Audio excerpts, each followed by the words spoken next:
ये आज तक रेडियो है।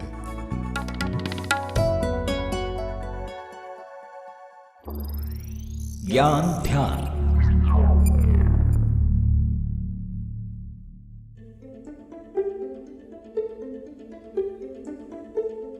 कंप्यूटर, लैपटॉप और मोबाइल, क्या इनके बगैर आप आज की हमारी जिंदगी की कल्पना भी कर सकते हैं? ये हमारी रोजमर्रा की जिंदगी का हिस्सा बन गए हैं। कुछ को छोड़ दें तो शायद देश के हर सरकारी या गैर सरकारी दफ्तरों में कंप्यूटर्स पर ही काम होता है। पर कंप्यूटर का एक बहुत जरूरी हिस्सा होता है कीबोर्ड, है कि नहीं?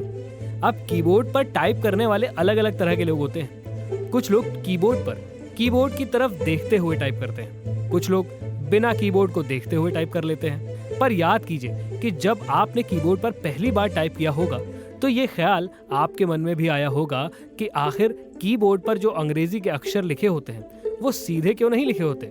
मतलब ABCD इस क्रम में ये ऐसे क्यों लिखे होते हैं कि पहले Q फिर W फिर R फिर T? आप सोचते होंगे कि अगर ये सीधे लिखे होते तो शायद आप ज्यादा बेहतर टाइप कर पाते, है ना? तो इस फॉर्मेट को कहते हैं QWERTY कीपैड, यानी पहले Q फिर W फिर E फिर R फिर T फिर Y। तो आज बात करेंगे इसी QWERTY कीबोर्ड की और जानेंगे कि कीबोर्ड पर इस तरह से अल्फाबेट्स क्यों लिखे होते हैं, इसकी जरूरत आखिर है क्या? नमस्कार, मेरा नाम है गर्वित और आप सुन रहे हैं ज्ञान ध्यान। QWERTY कीबोर्ड की शुरुआत कैसे हुई, इसकी कहानी बड़ी दिलचस्प है। कंप्यूटर, लैपटॉप और मोबाइल से पहले टाइपिंग के लिए हमारे पास सिर्फ टाइपराइटर का ऑप्शन था। ऐसे में बिना टाइपराइटर की कहानी जाने बिना QWERTY कीबोर्ड को डिकोड करना मुश्किल है। एक वक्त पर जरूरत बन चुके टाइपराइटर के आविष्कार की कहानी भी काफी दिलचस्प है। लिखने का काम हाथ के बजाय किसी मशीन के जरिए हो तो कितना अच्छा होगा। ये ख्याल 1714 में ब्रिटिश नागरिक हेनरी मिलर को आया। उन्होंने इस तरह की मशीन का पेटेंट भी कराया, लेकिन बात आगे नहीं बढ़ सकी। इटली के पेनलिगिनो टूरी और विलियम ऑस्टिन बर्ड जैसे अनेक इन्वेंटरों ने ऐसी मशीन बनाने की कोशिश की। 1867 में अमेरिका के दो युवा कारोबारियों थॉमसन जे वॉटसन और क्रिस्टोफर लॉथम शोल्स ने पिछले प्रयासों से सीख लेते हुए टाइपराइटर मशीन बना ली और 1868 में टाइपराइटर बनाकर पेटेंट करवाया। 23 जून 1867 वो दिन था जब शोल्स को टाइपराइटर का पेटेंट मिला। आगे चलकर इस तारीख को वर्ल्ड टाइपराइटर डे घोषित किया गया। शोल्स पेटेंट हासिल करने में तो सफल रहे, पर मशीन बेचने में उन्हें नाकामी हाथ लगी। कुछ बरस बाद उन्होंने टाइपराइटर के अधिकार और डिजाइन मशहूर बंदूक बनाने वाली कंपनी ई रेमिंगटन को दे दिए। शुरुआती टाइपराइटर लैटिन भाषा के थे, सिर्फ कैपिटल लेटर प्रिंट करते थे। बाद में शिफ्ट की बनाकर कैपिटल और लोअर एक साथ इस्तेमाल में लाने की जुगत लगाई गई। क्रिस्टोफर लैथम शोल्स ने अपने टाइपराइटर का कीबोर्ड सबसे पहले ABCDE फॉर्मेट पर ही बनाया था। फिर उन्होंने ये पाया कि ABCDE फॉर्मेट रखा गया तो बटन जाम हो रहे हैं और एक के बाद एक होने की वजह से दबाने में मुश्किल का सामना करना पड़ रहा है। साथ ही जितनी स्पीड और सुविधाजनक टाइपिंग की उन्होंने उम्मीद की थी वो नहीं हो पा रही है, क्योंकि कीज काफी नजदीक थी और जिन अक्षरों का कम इस्तेमाल होता है वो हाथ के हिसाब से सेट नहीं हो पा रहे थे। शुरुआती दिनों के टाइपराइटर चलाने में सुविधाजनक रहे, लेकिन इनमें कैरेक्टर कीज आपस में उलझती थी। 1873 में शोल्स एंड गिल्डन और रोमिंगटन ने अक्षरों की फेरबदल की। उन्हें इस तरह से जमाया गया कि टाइप करते समय ये आपस में न उलझे। रोमिंगटन ने 1874 में टाइपराइटर पेश किया।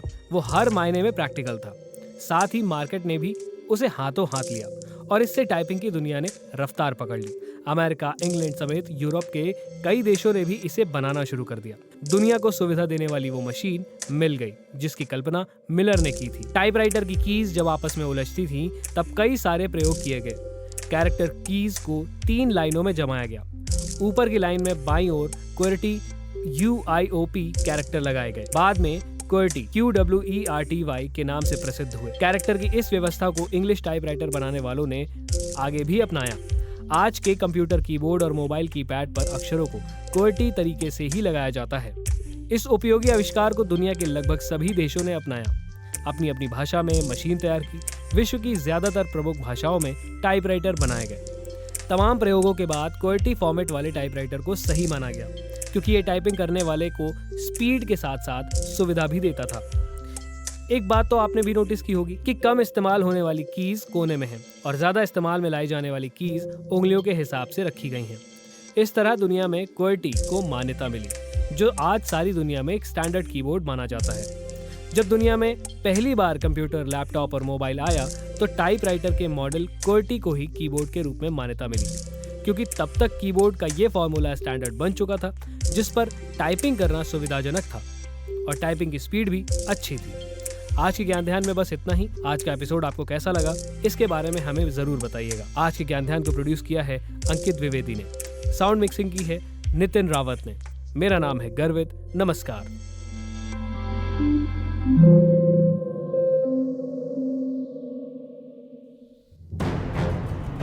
युद्ध का आरंभ होना है।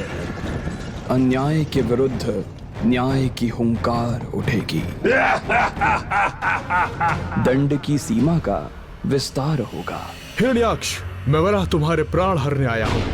यहाँ प्रायश्चित का अवसर भी मिलेगा। प्रभु, मुझसे भूल हो गई, मुझे क्षमा कर दीजिए। और सत्य असत्य की तुलना की जाएगी। तू क्षमा के लायक नहीं है दुष्ट। शंखनाद हो चुका है। देव और दानव युद्ध के मैदान में हैं, किंतु विजय किसकी होगी? युद्ध के लिए हमेशा क्या दानव ही जिम्मेदार होंगे या पहल देवताओं की भी होगी? पता चलेगा देव दानव टेल्स में। आज तक रेडियो पर जल्द आ रहा है।